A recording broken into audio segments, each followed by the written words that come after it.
السلام علیکم. آج ہمارے ساتھ موجود ہیں ایک سیاسی اور سماجی شخصیت جو گزشتہ تقریباً 30 سال سے دیار غیر میں اپنے لوگوں کی ہر طرح سے مدد کر رہے ہیں، اور یہاں سے پاکستان سے اور بالخصوص آزاد کشمیر کے ایک انتہائی پسماندہ حلقہ غربی باغ سے بہت سارے لوگوں کو کاروبار کی وجہ سے یہ باہر اسپیشلی یو اے کے 2 شہر آپ کہہ لیں، دبئی اور شارجہ میں یہ لے کے گئے. اور آپ کہہ سکتے ہیں کہ ان لوگوں کے جو گھروں کا چولہا ہے وہ انہی کی مرہون منت رہا، انہی کی وجہ سے ان کے گھروں کا چولہا جلا اور وہ آج تک اپنے گھروں میں اور اپنے خاندان میں بہت خوشحال زندگی گزار رہے ہیں. ہم بات کریں گے آج سردار ظفر عباسی صاحب سے، اور ان سے پوچھیں گے کیونکہ آئندہ انتخابات میں یہ حلقہ غربی باغ سے ٹکٹ کے امیدوار بھی ہیں اور یہ کاغذات نامزدگی بھی جمع کروا چکے ہیں. جی کیسے ہیں آپ ظفر صاحب؟ جی الحمدللہ، اللہ کا شکر ہے. میں آپ سے آج بات کروں گا اسپیشلی آپ کے حلقے کے بارے میں، حلقہ غربی باغ کے بارے میں، کیونکہ آزاد کشمیر میں جو ایک تحریک چلی تھی پارٹیشن کے بعد، جو ایک چیز بنی اور آزاد کشمیر اور مقبوضہ کشمیر ایک ڈسپیوٹیڈ ایریا بن گیا، تو کیونکہ وہ آپ ہی کے حلقے سے کہا جاتا ہے کہ اس کا آغاز کیا گیا مجاہد اول کی صورت میں. تو گزشتہ کہہ لیں کہ 50 سال سے یہ جو اقتدار کا دروازہ ہے یہ غازی آباد سے ہو کے گزرتا رہا، تو آپ کا یہ حلقہ جو ہے اس قدر پسماندہ کیوں دکھائی دیتا ہے اب تک؟ بسم اللہ الرحمن الرحیم. سب سے پہلے تو آپ نے جو بات کی کہ تحریک ہمارے حلقے سے چلی، میں سمجھتا ہوں کہ ہماری خوش قسمتی ہے کہ ہمیں یہ اعزاز حاصل ہے، اور تاریخ کے حقائق کیا ہیں یہ اللہ ہی بہتر جانتا ہے، لیکن تحریک آزادی میں سردار عبدالقیوم صاحب کا اور ہمارے حلقے کے لوگوں کا ایک رول اور کردار ہے. لیکن دوسری طرف ہم جب دیکھتے ہیں کہ ہماری بدقسمتی یہ ہے کہ اس تحریک کے نتیجے میں ہم نے بڑی قیمت چکائی ہے، ہمارے حلقے نے، ہمارے حلقے کے عوام نے اس کی بڑی قیمت چکائی ہے. تحریک تو آزاد کشمیر بیس تھی، لیکن اس کی ساری قیمت غربی باغ کی عوام نے کو ادا کرنی پڑی، اور غازی آباد کا گھرانہ اس جو ہے آپ کہہ سکتے ہیں کہ جو انہوں نے اپنی ایک ذمہ داری میں سمجھتا ہوں کہ نبھائی تھی، یا قوم پہ قرض یا احسان کیا تھا، اس کی جو ہے 60-70 سال تک قیمت وصول کرتے رہے. لیکن اب عوام جاگ چکے ہیں، لوگوں کے اندر ایک اویئرنیس آ چکی ہے. حلقہ غربی باغ میں تبدیلی کے نام پہ لوگ کھڑے ہو چکے ہیں، اور انشاءاللہ آپ یہ دیکھیں گے کہ وہ جو تاریخ ہے 70 سالہ وہ بدلے گی، اور اس دفعہ انشاءاللہ وہاں سے پی ٹی آئی کا امیدوار آپ دیکھیں گے کہ کامیاب ہوگا. مجھے یہ بتائیں کہ حلقہ غربی باغ سے پی ٹی آئی کے بہت سارے امیدوار سامنے آ رہے ہیں جو کاغذات نامزدگی جمع کروا رہے ہیں، جن میں آپ بھی ہیں اور بھی بہت سارے نام ہیں. تو میں آپ سے یہ پوچھنا چاہوں گا کہ پارٹی ڈیفینیٹلی یہ پارٹی میں ایک ہوتا ہے، سسٹم ہوتا ہے، جن لوگوں نے فیصلہ کرنا ہوتا ہے کہ ہمارا کس حلقے سے کون سا امیدوار الیکشن میں جائے گا. تو اگر آپ کو نامزد کیا جاتا ہے اور اگر آپ کو نامزد نہیں کیا جاتا، کسی دوسرے کو کیا جاتا ہے، تو ان دونوں حالات میں آپ کا ریئیکشن کیا ہوگا، آپ کی پالیسی کیا ہوگی، میں جاننا چاہوں گا. پہلی بات یہ کہ دیکھیں، حلقے میں زیادہ امیدواروں کا ہونا ایک خوش قسمتی ہے، خوشحال بات ہے. جب بھی کسی پارٹی کی وفاق میں گورنمنٹ ہوتی ہے، زیادہ تر لوگ اس پارٹی میں شامل بھی ہوتے ہیں اور وہاں سے ٹکٹ کا امیدوار بھی بنتے ہیں، اس کی خواہش بھی رکھتے ہیں. لیکن پارٹی قیادت کو یہ دیکھنا ہوتا ہے کہ مشکل وقت میں پارٹی کے نظریاتی لوگ کون ہیں، یہاں پہ جو ہے وہ خون دینے والے کون لوگ ہیں اور دودھ پینے والے کون ہیں. جو لوگ مشکل وقت میں پارٹی کا حصہ رہے ہوتے ہیں یا جو اقتدار سے پہلے آئے ہوتے ہیں، وہ بنیادی طور پہ نظریاتی لوگ ہوتے ہیں. اور جب پاکستان میں یا وفاق میں جب اقتدار میں آ جائے، اس کے بعد جو لوگ پارٹی میں شامل ہوتے ہیں وہ موشی عباسی ہوتے ہیں. تو میں آپ سے یہ پوچھوں گا کہ آزاد کشمیر میں کیونکہ گزشتہ جو انتخابات ہوئے تھے، تحریک انصاف، اسی وقت آزاد کشمیر میں اس کی تنظیم سازی کی گئی، جماعت کو باقاعدہ طور پہ الیکشن میں اتارا گیا. تو میرا آپ سے یہ سوال ہے کہ اس وقت بھی آپ نے الیکشن کنٹیسٹ کرنے کی کوشش کی، جس میں آپ نے ایک اسکیم آپ کہہ لیں یا جو بھی کہہ لیں کہ بہت سارے غریب گھرانوں کو اپنے رکشے دینا چاہے. تو جہاں تک میری اطلاعات ہیں کہ عتیق صاحب کی طرف سے یا مسلم کانفرنس کی طرف سے آپ کی اس تحریک کو، آپ کی اس سسٹم کو روکنے کے لیے اسٹے لیا گیا اور ایسی ساری چیزیں ہوئی. کیا ایسا کچھ ہوا؟ اگر ہوا ہے تو آپ اس کے بارے میں پلیز بتائیں گے. ڈیفینیٹلی انفارچونیٹلی ہمارے یہاں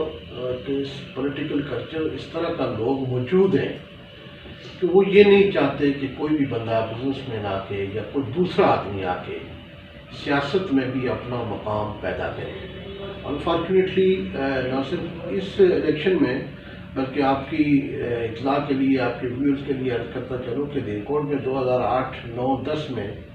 ایک جلسہ ہوا مسلم لیگ نون کے پلیٹ فارم سے. تو وہاں پہ میں نے اناؤنس کیا کہ میں اپنے حلقے کے لوگوں کی ویلفیئر کے لیے ایکسکیویٹر مشین اور بورنگ اور اس طرح کی جو ہے سہولتیں مہیا کروں گا. عوام نے اس چیز کو بڑا اپریشیٹ کیا، لیکن انفارچونیٹلی ہماری جو اس وقت کی نون لیگ کی قیادت تھی انہوں نے باضابطہ ایک آرگنائز میٹنگ بلا کے مجھے بٹھا کے یہ کہا کہ آپ جو ہے یہ کام نہیں کر سکتے، اس سے پارٹی کو نقصان ہوگا، پارٹی کا پلیٹ فارم یوز کرتے ہوئے آپ نے ویلفیئر کے کام نہیں کرنے. یہ سوال میں نے پارٹی کے پارلیمانی بورڈ کے اجلاس تک بھی اٹھایا، لیکن اس کا کوئی خاطر خواہ جو ہے وہ ایکشن نہیں لیا گیا. اسی طرح 2016 میں جب میں نے عوام کی فلاح و بہبود کے لیے ایک رکشا اسکیم لانچ کروائی، جس میں جو ہے لوگوں کو ایک روزگار جو میسر آیا، مہیا ہوا، اور عام عوام کے لیے ایک سستی سواری میسر ہو. جہاں پہ لوگ ٹیکسی میں، کار میں یا دیگر گاڑیوں میں جو ہے جو سفر جو ہے 400-500 روپے دے کے کرتے تھے، وہاں رکشا 100-150 روپے میں جاتا ہے. اس کو روکنے کے لیے باضابطہ دیرکوٹ عدالت میں جو ہے درخواست دی گئی اور یہ کہا گیا کہ اسلام آباد میں رکشے بین ہیں، نہیں الاؤڈ ہیں. تو ہمارے حلقے میں جو ہے وہ رکشے کس طرح چلائے جاتے ہیں. لیکن الحمدللہ جو اب جب آپ کے نیت ٹھیک ہو، نیکی ہو، دل میں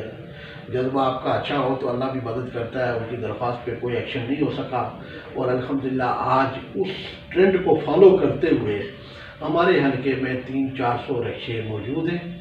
لوگوں نے جو ہے اپنے طور پہ بھی رکشے بنائے. ہم نے چونکہ ہمارا بنیادی مقصد بھی یہی تھا کہ لوگوں کو موٹیویشن دے، ایک نیا ٹرینڈ دے، تو ہمارے حلقے میں رکشے چل رہے ہیں. اور نیکی کے کاموں کو، بھلائی کے کاموں کو کوئی روک نہیں سکتا. اگر کوئی روکنے کی کوشش کرے گا تو وہ اپنا نقصان کرے گا، ہمارا کچھ نہیں بگاڑ سکتا. دوسرا مجھے آپ یہ بتائیں کہ کیونکہ مسلم کانفرنس ایک ریاستی جماعت تھی اور مسلم لیگ نون سے بھی پہلے جو ہمارے یہاں جو 2 پارٹیاں ہوتی تھیں وہ مسلم کانفرنس یا پیپلز پارٹی ہوتی تھی. تو مسلم کانفرنس سے آپ نے جو اپنی راہیں جدا کی، الگ کی، جو آپ کے اختلافات ہوئے، کیا آپ سمجھتے ہیں کہ کوئی ایسی چیز تھی اگر وہ ان ٹائم ہو پاتی تو جماعت کا اتنا نقصان نہ ہوتا؟ دیکھیے جی، مسلم کانفرنس کے ساتھ میرے کو ذاتی پرسنل کسی طرح کے کوئی اختلافات نہیں رہے. کسی بھی چیز کی آزمائش، ٹیسٹ اس وقت ہوتا ہے کہ جب اس کا اچھا وقت ہوتا ہے، وہ پیک پہ جاتی ہے. تو مسلم کانفرنس جب اقتدار میں آئی، سردار عتیق صاحب پرائم منسٹر تھے، تو میں نے اپنے حلقے میں بہت ساری ظلم اور ناانصافیاں دیکھی لوگوں کے ساتھ. لوگوں کو جو ہے نوکری کے نام پہ رشوتیں لوگوں سے لی جاتی رہی، بلکہ اس طرح کی بھی رشوتیں لی جاتی رہی کہ کسی کو نوکری دے دی گئی اور ایک ساتھ پہ اس سے پیسے لیے جاتے رہے. تو جب ہم اس طرح کی ہم نے ظلم و ناانصافیاں دیکھی تو میں چونکہ الحمدللہ اللہ نے کچھ دین و دنیا کی کچھ سمجھ عطا کی ہوئی ہے، کسی ظالم اور اس طرح کے نظام کے ساتھ میرا ایمان گواہی نہیں دیتا تھا کہ میں ایسے سسٹم کے ساتھ رہوں. یہی وجہ تھی کہ میں نے مسلم کانفرنس سے اپنی رائے جدا کر دی تھی. دوسرا مجھے یہ بتائیں کہ آپ تحریک انصاف آزاد کشمیر کے رہنما بھی ہیں، ان کے بانی رہنماؤں میں سے ہیں. تو مجھے یہ بتائیں گے آپ کے تحریک انصاف جو نظریہ لے کے چل رہی ہے، عمران خان صاحب نے تو کہا کہ ہم آزاد کشمیر اور مقبوضہ کشمیر پوری ریاست کشمیر کے لوگوں کو ان کا حق دیں گے، حق رائے دے دیا جائے گا. لیکن دوسری جانب اگر آپ دیکھتے ہیں تو گلگت بلتستان کو عبوری صوبہ بنانے کی بات کی جا رہی ہے، اور جو ریاستی جماعت تھی ہماری، جو ان کا نظریہ ہے جسے وہ اپنے ایمان کا حصہ کہتے ہیں، وہ کہتے ہیں کشمیر بنے گا پاکستان. دوسری جانب عتیق صاحب نے بھی اس کی مخالفت کی. آپ کیا کہتے ہیں کہ آپ کیا سمجھتے ہیں اس چیز کو، یہ بات درست ہے، ان کا نظریہ درست ہے، یا ان کا کون سا آپ کہتے ہیں کہ نظریہ درست ہو سکتا ہے، پہلے کا یا دوسرا جس میں انہوں نے صوبے کی مخالفت کی؟ تھوڑی سی دیکھیے جی، ان کا بنیادی طور پہ ہمیشہ سے ایک ہی نظریہ رہا ہے اور وہ اقتدار حاصل کرنا ہے۔ آج وہ ریاستی جماعت کی بات کرتے ہیں، آج وہ ریاستی شخص کی بات کرتے ہیں۔ جب ان کے پاس ریاستی جماعت کے اقتدار والی بات تھی،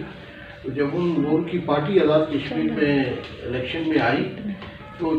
چودھری شجاعت صاحب جو اس وقت مسلم لیگ کاف کے صدر تھے، ان سے آ کے ٹکٹ تقسیم کروائے گئے مسلم کانفرنس کے لوگوں کو۔ تو جب آپ پہ جو ہے، جب آپ کو اپارچونیٹی ملے، آپ اس اپارچونیٹی کو پوری طرح اویل کرتے ہیں، اور جب آپ کو اپارچونیٹی نہ ملے تو پھر آپ ریاست کی بات کرتے ہیں، آپ وفاق کو بھی آنکھیں دکھانے کی بات کرتے ہیں، آپ ریاستی اداروں کو بھی جو آنکھیں دکھاتے ہیں۔ تو میں سمجھتا ہوں کہ یہ بری طرح ایکسپوز ہو چکے ہیں، ریاستی ادارے بھی ان کی جو ہے اس چالوں کو سمجھ چکے ہیں، اور وفاقی جو ہے وہ یہاں کے پاکستان میں جتنی بھی پولیٹیکل پارٹیز ہیں وہ بھی ان کو اچھی طرح سے جان اور پہچان چکے ہیں۔ اب ان کا یہ چورن کہیں نہیں بکنے والا، یہ آج جو ہے در در کی ٹھوکریں کھا رہے ہیں،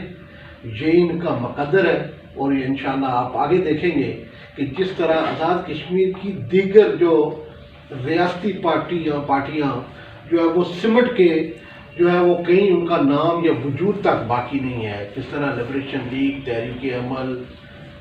جے کے پیپل پارٹی، تو مسلم کانفرنس بھی اسی راستے پہ جا رہی ہے، اور انشاءاللہ وہی انجام مسلم کانفرنس کا بھی ہوگا جو ماضی میں دیگر پارٹی کا ہوگا۔ میرا آپ سے آخری سوال ہے، اور آخری سوال آپ سے یہ ہے میرا کہ آپ کیا سمجھتے ہیں کہ تحریک انصاف آزاد کشمیر میں بغیر کسی اتحاد کے